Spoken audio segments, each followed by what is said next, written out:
Hi, thanks for joining us for the Family Plot, Gardening in the Mid-South. I'm Chris Cooper. Frost is coming soon, but there's a way to extend the growing season. Today, we're going to show you how to build a small hoop house. Also, using straw bales, a few pumpkins, and some corn stalks, you can make a festive fall decoration for your yard. That's just ahead on the Family Plot, Gardening in the Mid-South. Production funding for the Family Plot, Gardening in the Mid-South is provided by Goodwin's Landscape and Garden Center in Germantown since 1943 and continuing to offer its plants for successful gardening with 7 greenhouses and 3 acres of plants, plus comprehensive landscape services.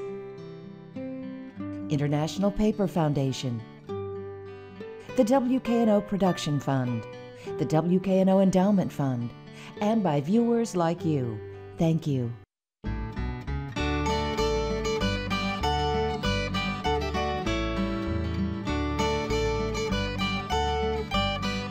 Welcome to the Family Plot. I'm Chris Cooper. Joining me today is Jason Reeves. Jason is a horticulturist at the West Tennessee Research and Education Center, and Stefan Leonard will be joining us later. He's a master gardener right here in Shelby County, and he'll be showing us how to build a hoop house. All right, Jason, fall is here. I know you're real good about putting up these fall displays, so can you show us how to get started? Absolutely. You know, Okay. fall is one of my favorite times of year. I love pumpkins, gourds, and squash. So first we're going to talk a little bit just about how to pick them out. So when you go to the farmer's market or box store or the farm stand or nursery, you want to look for pumpkins that are not blemished. Now a little bit of things on here is okay, but bring that home. And I like to wash it in like a 5% bleach solution. So just a little bit of bleach and some water gets rid of any bacteria or spores that are on it that may cause it to rot. Now, if you end up with some maybe that look like this, this is actually a sweet potato pumpkin, they call it. It goes by a lot of different names, Cushaw. But actually, this is healed over pretty well, and you can use this in the display anyway. You just turn it around back. Now, you may want to look at it every week or so and be sure it's not rotting and take it out. But you can make use of these, and we're going to use this in the display today. So just a little bit of prep ahead of time with cleaning. Also, some people like to spray like a clear shellac on there, and sometimes you'll purchase them already that way. I don't like it because it looks fake. It gives it a shiny look, but if you like that, there's nothing wrong with that, and that helps protect them as well. Now, do you like the long stems? I love the long stems on them. And you know, really, you know, kids love those stems, but you really shouldn't pick it up by the stem because if the stem falls off, it's more likely to rot. But you know, you can't resist a little child picking up the stem, and even myself. So you'll probably see me do that today, but I prefer not. I try not to. Prefer not to. Okay. So we're going to get started. First, you want to start with straw bales. And you know, depending on your budget, how many, but we're using 3 today. And you know, just stack them where they're secure in the landscape. And you know, I like a lot of times start with 2 on the bottom and then capping it with the top. Okay, pretty secure. And then, yeah, get it pretty secure on there. And then we're also going to add some corn stalks. Today we have the convenience of a lamp post here we're going to use, but if you don't, you can always use a wooden tomato stake to tie them on to. Of course, drive it in the ground with the hammer. But again, we're very convenient today with the lamp post. We've got a big bundle of corn stalks. We're just going to wedge it in here behind the straw bales. It's a good fit. Then, it works great. And then you really should secure it with some twine, but we'll skip that step for right now. But that kind of gives you a backdrop behind the straw bales. So first you want to pick out the larger pumpkins and get those placed. So we'll start with this Cushaw or sweet potato that's a little on the sad side. So I'm just going to use it on the ground here. Now, is that going to be okay on the ground? It'll be okay. On this concrete? If your soil is really wet, you know, if this is in a mulch bed or in a lawn, you might want to put a little straw down below it to kind of wick the water away. And yeah, here on the concrete, this is a little rough, so it could damage it. And you'll see where I've got the pumpkins piled that I've laid down some cardboard. Just the less scratching, the better. So if you want to hand me that big jack-o'-lantern there, we'll add it to the display. Jack-o'-lantern, I think I'll put it right here. A little bit of height. And then I'm going to build some height right here by stacking some pumpkins together. So we're going to start with one called Cinderella. Cinderella is a really nice deep orange. Red. Cinderella, isn't that fun? So I've cut the stem off Cinderella. And then we're going to add a flat white boar is the name of this one. It's actually a winter squash. Again, I've cut the stem off. Now, why did you cut the stem off? So I can stack the two together. So once you cut the stem off, sometimes if it's kind of moist, you might want to let it dry in the sun. It'll seal over like you see here. It's actually sealed over and will not decay. So we're putting that on top, and you kind of just have to work it around and around till it fits properly. And then we're going to add one called Rumba. Rumma's got a beautiful stem. Now you could stop right there, again working it around till it's in place, but I'm going to cut that stem off with my pruners and add another on top. Okay. And you could, all different colors, shapes, sizes, but I like on top, usually a round one, kind of fun. So shorten that stem just a little bit more. Okay. And then crown it with that guy there. So that gives you a little height in the display and is fun. So when you're picking out your pumpkins, if you want flat ones to stack like this, you really got to kind of sort through the piles and make sure they're as flat as they can be so they can stack together. And then obviously you want to start with large on the bottom and end up with small on the top. So they'll stack properly. But that gives you some extra height in the display. Okay. Then we'll continue adding some bigger guys. It's a good size. Wow.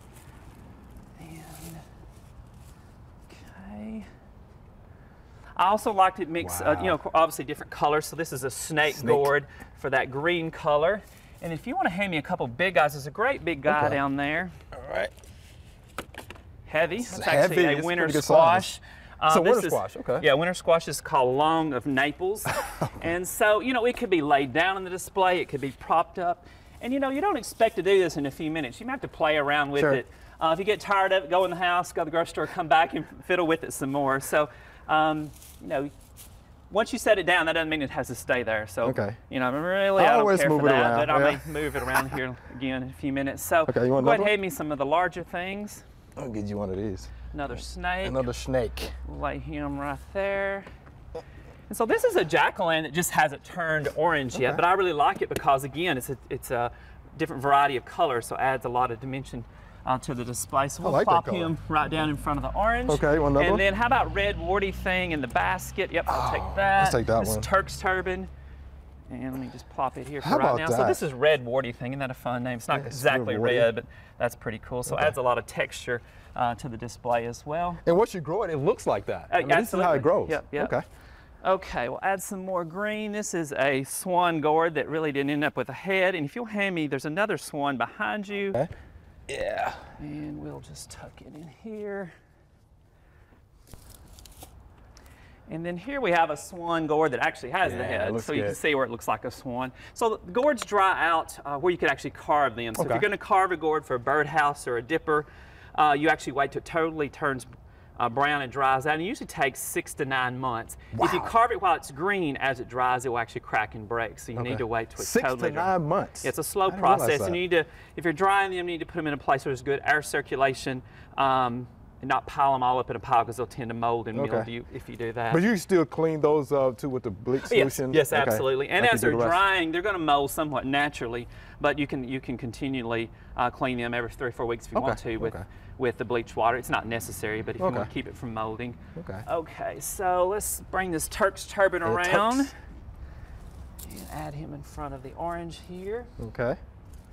And then we'll just start with some of the smaller things and kind of fill in. And if you want to help, you can grab some of them and just kind of start tucking them in. I kind of like these smaller ones. Yeah, the little guys. That's Jack B. Little. Isn't that fun? Jack B. Little. Okay. Let's see here. I like Jack B. Little.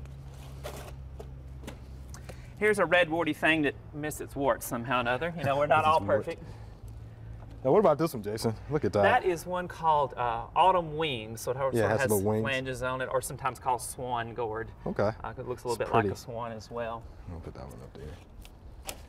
You know, there's so many different cultivars and varieties of pumpkins, gourds, and winter squash. And a lot of them, when you plant, if you're growing them yourselves and you plant a pack of seed, you may not always get what was in that pack. So, for instance, this guy came up with a pack of seed of something that was totally different, but there was one plant in there that just happened to be different. So we don't know what this is, but isn't that fun? Well, yeah, I love that height that the white gives. And look how small this one is. Oh yeah, that's Tennessee Dancing. Tennessee Dancing. I will try to demonstrate. Actually, let me pull this cardboard around here. So we were using the cardboard to protect the pumpkins as we move them around on this concrete. But Tennessee Dancing gourd is a gourd that you can spin like a top. Oh, okay. So it's an heirloom variety. It was rediscovered in Tennessee maybe 10 or 15 years ago and is now made available through mail-order companies or seed companies. But yeah, it spins like a top. I bet you the kids will love that. Oh, it's a fun. Also makes good, if you let it dry out, Christmas ornaments on the tree. You can paint it different colors and such. Okay. So fun gourd. Tennessee Dancing. Well, look, Jason, we're running out of time. All right. So definitely appreciate you coming by and showing us this fall display, and I can't wait to get one in my yard. All right, it's been fun. Thank you. All right, thank you. There are a number of gardening events going on in the next couple of weeks. Here are just a few that might interest you.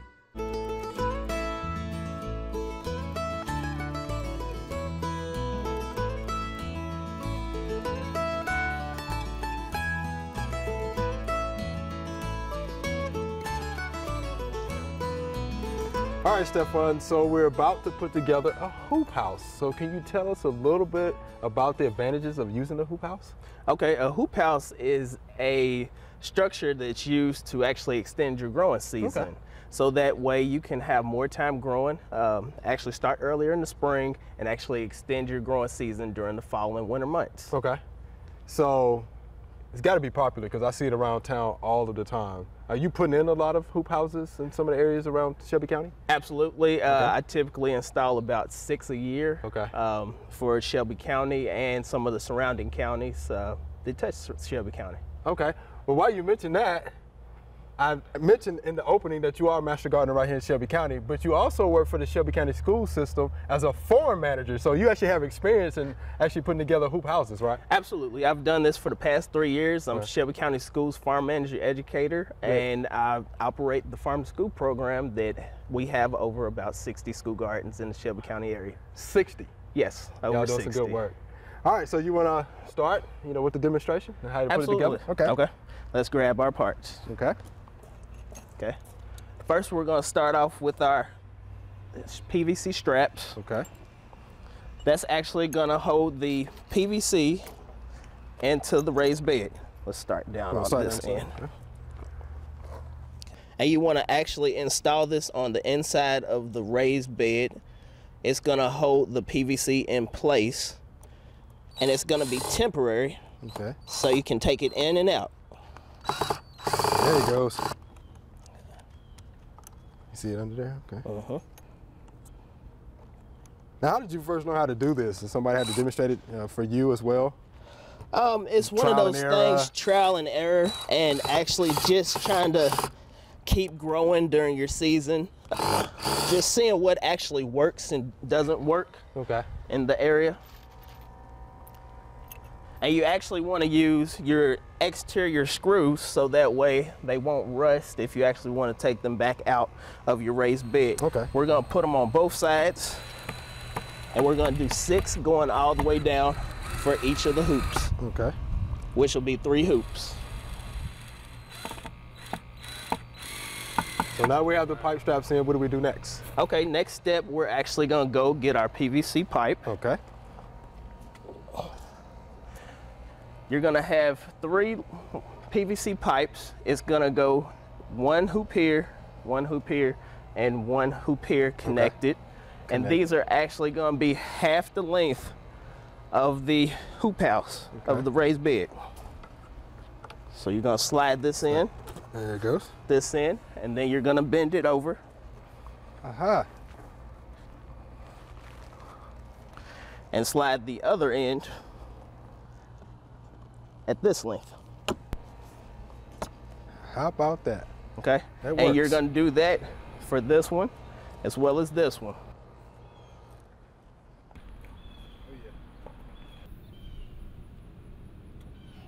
All right. Okay. And our next step is going to actually install the purling. It's going to be a PVC pipe that's going to go from this end to this end, but we're going to overlap by 1 inch on each side. Okay. Do you need me to hold it up there? Yes, sir. Okay. All right, and what we're going to use to attach this, we're going to use U-bolts. Okay. And we have 3 U-bolts that we're going to slide in place to lock it in place. All right. And you can find these supplies just about anywhere, right? Absolutely. Any hardware store, automotive stores will have these supplies that you actually need. All right, and we're just going to hand tighten these to secure this in place for all 3 of the joints. Do you consider this to be pretty inexpensive? It's very inexpensive. Most of the time it's cheaper than actually going out and buying a kit. Now, is there a difference between saying high tunnel and hoop house? No, a lot of times they're interchangeable. Okay. 'Cause I've heard hoop house and high tunnel are basically exact same thing. There are different types of hoop houses and high tunnels. There are the temporary hoop houses and high tunnels that you can make out of PVC pipe like these. You can make them any size, but most of the ones you see around the city are actually the permanent styles. Okay. They're made out of metal, and they're actually the round style or the Quonset style, and they're made to last. Okay. I've seen the Quonset style a few times around Shelby County. Okay. So our next step would be? Our next step will to be PVC end caps. So that'll actually prevent the plastic from getting torn once it's placed over. Okay. If you'll do the honors of sliding this on. Yeah, I think I can handle that. All right. And it doesn't have to be tight. It just has to be on there. Okay. All right. And then our next step will be to lay out the plastic that goes over, because this is actually one secure hoop house. Huh. Right. Now, what type of plastic? What's the Okay. What mesh? you want to use is a 6 mil polyethylene plastic that's going to be clear, that'll actually go over top of the frame. Okay. All right. And we'll just roll this out. You want to roll it out? Or? Okay. And you want it to actually extend to the ground. Okay. And then go to the end. Do I need to extend this down? Or? Yep. Okay. Extend it down to the ground. All right. And then we're actually going to cut a little bit more than you need, so that way you don't have to actually have to go back and buy more plastic. All right. And if you'll do the honors, you will take your end, and I will take my end. And it goes up just all and the way we'll just spread this open.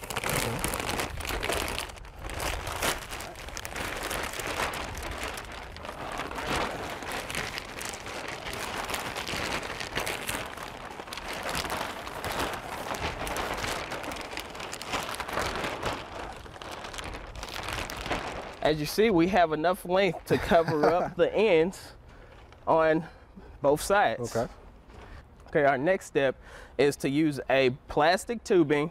It's cut in a length of 3 inches and it's slit down the middle, so that way it can actually go around the PVC pipe and clamp onto the plastic to actually hold that in place so nothing gets torn.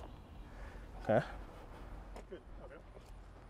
All right, our next step, we're going to take our clamps and place them on our plastic to hold that in place, so that way nothing will blow out. All right. Okay. I think I can handle that too.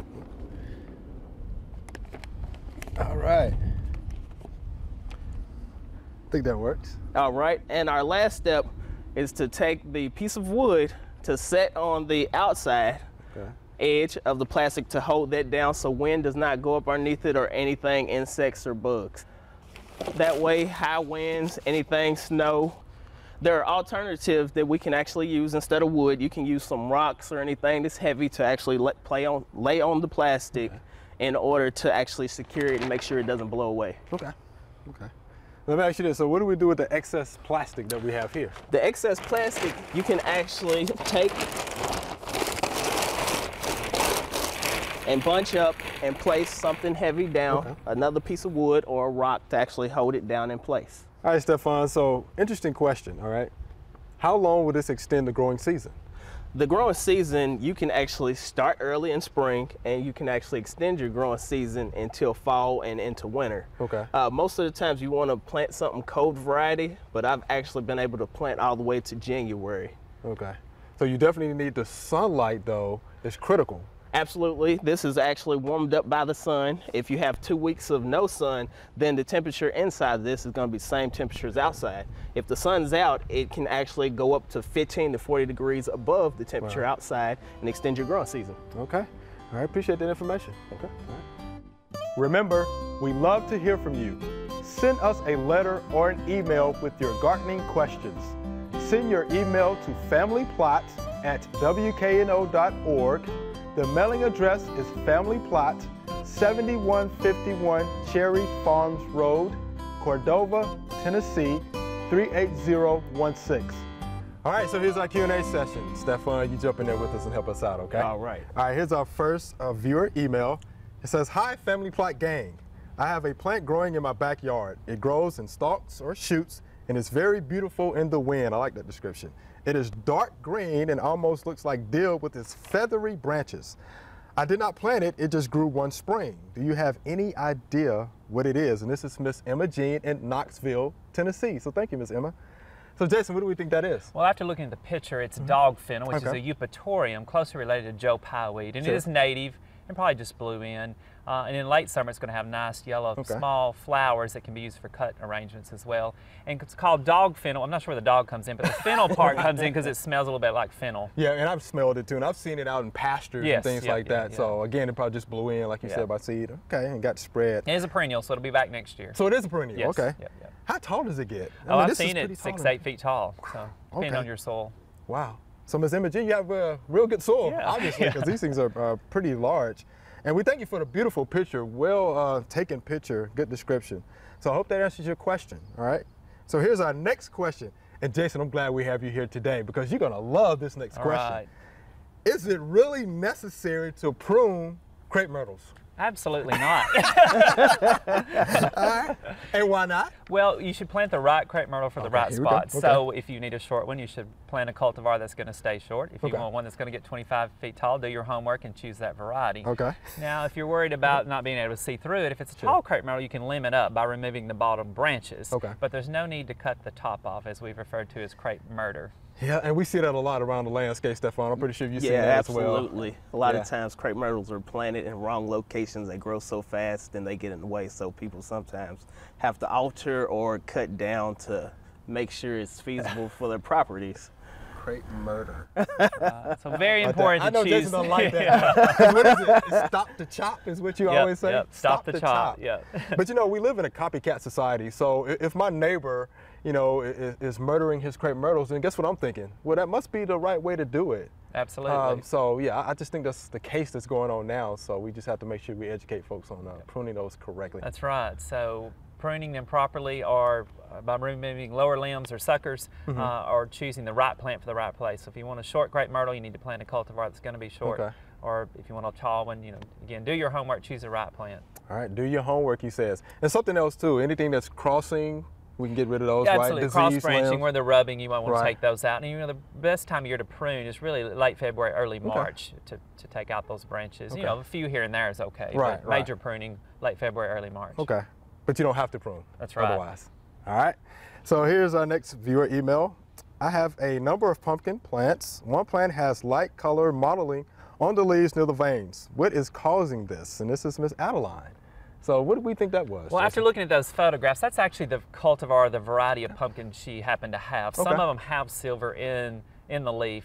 Now, if it's more irregular, or you can rub it off with your fingers, if you kind of rub on it and it rubs off, then it's probably powdery mildew, and then you might want to address that with some control. Right, yeah. If it is powdery mildew, of course, that means there's some crowding going on. There might be some shade conditions going on. Might be too much nitrogen fertilizer, which can cause that as well. But you can use fungicide. It's a preventative, but there's copper-based fungicide. There's chlorothianil, which is Daconil that the homeowner could get. Sulfur, but you have to be careful when you're using sulfur, of course. But those are some means to get rid of the powdery mildew. But we're not saying this is powdery mildew. No, the picture we saw, it was just the variety that it was. Wow, and so that happens naturally. Yes, absolutely. Wow, I think that's real nice looking. Okay, Miss Adeline, hope that answers your question. The next question is about pumpkins as well, Jason. I have a high population of squash bugs, and I'm wanting to harvest my pumpkins early. Is this possible? And you've grown, of course, thousands of pumpkins, I'm sure. What do you think? Well, the pumpkin needs to be mature and before you actually harvest it, if you want to keep it for a long time. So if you want a long shelf life, and one way to tell if the pumpkin winter squash is mature is by pressing with your finger. Now, what they'll tell you is take your thumbnail and press on it. If your thumbnail goes in, it's not ready. Well, if it does, you've messed it up. So I've always wondered that. Yeah, that's crazy. So I just do it by pressing really hard with my thumb, and if it, you know, is pretty firm, then I think it's ready. You know, if you're going to cook with it, you harvest it a little bit early, it doesn't matter. But if you just want to use it for like a display or something, you can harvest it at the mature green stage? Yes.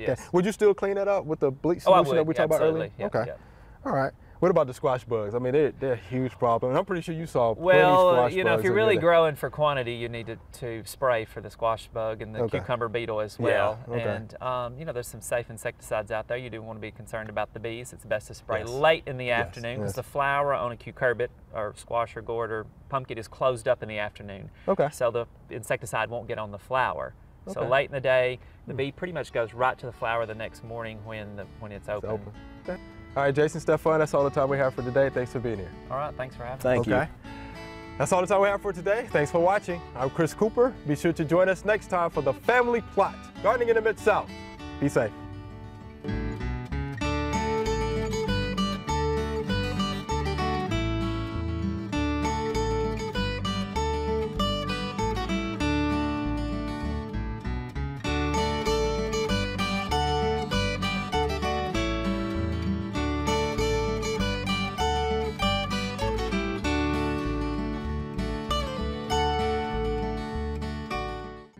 Production funding for the Family Plot, Gardening in the Mid-South is provided by Good Winds Landscape and Garden Center in Germantown since 1943 and continuing to offer its plants for successful gardening with 7 greenhouses and 3 acres of plants, plus comprehensive landscape services. International Paper Foundation, the WKNO Production Fund, the WKNO Endowment Fund, and by viewers like you. Thank you.